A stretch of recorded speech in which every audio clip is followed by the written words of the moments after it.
श्री वीरभद्र महिला मंडळ जिल्हा महिला व नवजात शिशु रुग्णालय सोलापूर बेमुदत धरणे आंदोलनाचा आज 6वा दिवस असून देखीलही कोणीही दखल घ्यायला तयार नाही। दिनांक 20/11/2025 दिनांक 2/6/2025 रोजी जिल्हा रुग्णालयातील कर्मचारी 6 मेटर्न दीपाली गोरे, डॉक्टर पूजा कोळी, श्रीमती आरती चौहान, श्रीमती रोहिणी जाधव, श्रीमती लक्ष्मी ढगे, श्रीमती सविता होनकळस, श्रीमती धानेश्वरी बोडगे यांच्यावर कारवाई होण्याकामी तक्रारी अर्ज सादर करण्यात आलेले होते।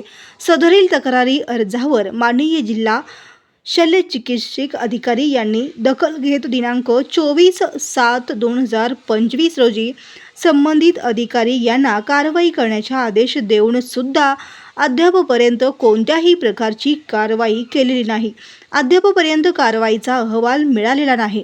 वरील कर्मचाऱ्यांना कारवाई किंवा निलंबित केल्याशिवाय बेमुदत धरणे आंदोलन असेच करण्यात येईल याची दखल घ्यावी।